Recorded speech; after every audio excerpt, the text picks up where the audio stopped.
কোটা সংস্কার আন্দোলন ও পরবর্তীতে স্বৈরাচার সরকার বিরোধী আন্দোলনের অন্যতম সমন্বয়কের দায়িত্বে ছিলেন নাহিদ ইসলাম। উত্তাল আগস্টের ৩ তারিখ কেন্দ্রীয় শহীদ মিনারে শেখ হাসিনার পদত্যাগের এক দফা দাবি ঘোষণা করেন বৈষম্য বিরোধী ছাত্র আন্দোলনের এই নেতা। এর ২ দিনের মাথায় গণঅভ্যুত্থানের মুখে স্বৈরাচারীর পতন ঘটে। পরদিন ফেসবুকে ঘোষণা দেন ডক্টর মুহাম্মদ ইউনূসের নেতৃত্বে অন্তর্বর্তীকালীন সরকার দেশের দায়িত্ব নেবে। ৮ আগস্ট শপথ নেয় অন্তর্বর্তীকালীন সরকার। সে সরকারে ছাত্রদের প্রতিনিধি হিসেবে উপদেষ্টা হন নাহিদ ইসলাম।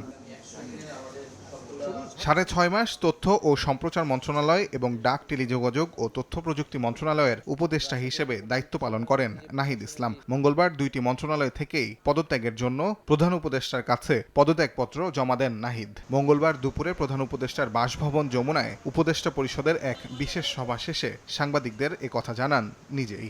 অর্ধেক পাউডারে দ্বিগুণ উজ্জ্বলতা, নতুন রিন অ্যাডভান্সড অর্ধেক পাউডারে দ্বিগুণ উজ্জ্বলতা। দুটি মন্ত্রণালয়ের দায়িত্ব থেকে আমি ইস্তফা দিয়েছি।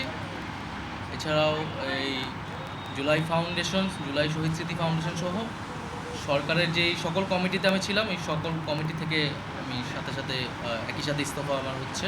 সংবাদ সম্মেলনে তিনি বলেন, নতুন রাজনৈতিক শক্তির উত্থানের জন্য তার এখন রাজপথে থাকা প্রয়োজন। একটি রাজনৈতিক শক্তির উত্থানের জন্য আমার রাজপথে থাকা প্রয়োজন, ছাত্র জনতার কাতারে থাকা প্রয়োজন।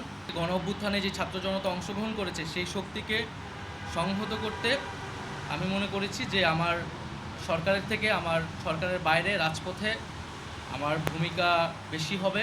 অভ্যুত্থান পরবর্তী সরকারে অনেক সীমাবদ্ধতা ছিল উল্লেখ করে নাহিদ ইসলাম আশা করেন অন্তর্বর্তী সরকার আইন শৃঙ্খলা পরিস্থিতি নিয়ন্ত্রণ এবং গণ অভ্যুত্থানের আকাঙ্ক্ষা বাস্তবায়নে কাজ করবে। আমি আশা করব যে অন্তর্বর্তীকালীন সরকার সামনের দিনগুলোতে জনগণের যে আকাঙ্ক্ষা, গণ অভ্যুত্থানের যে আকাঙ্ক্ষা, সেই আকাঙ্ক্ষা বাস্তবায়নে তারা সচেষ্ট হবে এবং দেশের যে আইন শৃঙ্খলা পরিস্থিতি, সেই আইন শৃঙ্খলা পরিস্থিতি এবং দ্রব্যমূল্য নিরসনে তারা সফলতা দেখাতে পারে।